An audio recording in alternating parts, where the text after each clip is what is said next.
Hello everyone, so today I would like to talk to you about romance in Vedic Astrology.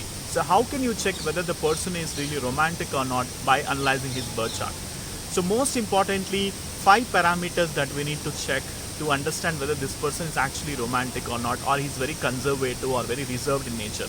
Right? Depending upon the planetary alignment in your birth chart, we can also find out whether this person is romantic or not. Okay? So first and foremost thing, the basic things that you need to analyze is the 5th house. The 5th house talks about romance, children, education, Purva Punyasthan, and the comforts, general happiness and peace of mind. 5th house also talks about speculatory gains. 5th house also talks about lottery. 5th house talks about good fortune. Alright? And if at all you ask me about the kind of planets that are responsible for providing romance in birth chart is basically Venus and Mercury. The planet Venus is meant for relationships. Venus meant for love affairs. Venus represents romance. Whether this person is destined to enjoy luxuries, whether this person is destined to enjoy comforts and benefits, can be seen from the placement of planet Venus. So we need to analyze where exactly the 5th house Lord is placed. What is the connection with Venus? And which nakshatra the 5th house Lord is placed? And what are the aspects the 5th house is receiving? What are the planets the 5th house is having? All those things has to be thoroughly analyzed to ensure that whether this person is romantic in nature or not.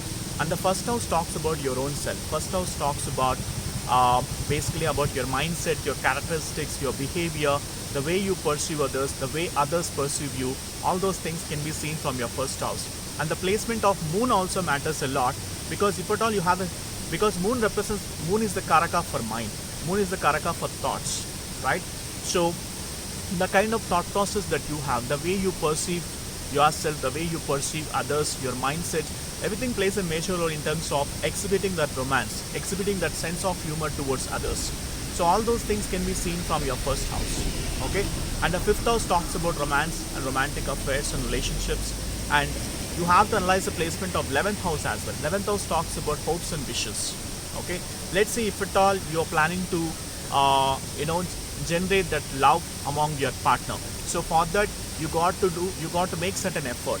For that you got to be very good at communication skills. So here Mercury role also comes into the picture, because person with strong Mercury will be excellent in his communication skills, and he can able to attract his partners with his communication skills. Right? He will be acting as he will become a magnet of attraction if at all he is having strong Venus and Mercury. And most of the birth charts, if at all you have Venus and Mercury combination, this person will end up getting into a love marriage. Okay? So on the contrary, if we talk from the negative side, if at all you have malefics in 5th house, if at all you have Saturn, Rahu or Ketu is placed, or even Mars for that matter is placed in the 5th house, so that gives a lot of love failures. That gives a lot of relationship failures. Okay? If Venus is afflicted in your birth chart, if Venus is conjunct with Saturn, Rahu or Ketu, that is also an indication that you will be undergoing love failures. If your 1st house is badly afflicted, let's say your Lagna Lord is debilitated, your Lagna Lord is sitting in the weaker state, so that is also an indication that you'll be having relationship failures. If at all strong malefics are placed in your 11th house, 7th house and the 1st house, that indicates that if at all 2 or 3 planets, let's say Saturn, Mars, Rahu, Ketu are placed in the 1st house, 7th house and the 11th house and the 5th house, that indicates that multiple relationships. So depending upon the planetary alignment, we need to come into a conclusion that whether this person will be having the relationship failures, whether this person having the love failures in the Vedic astrology.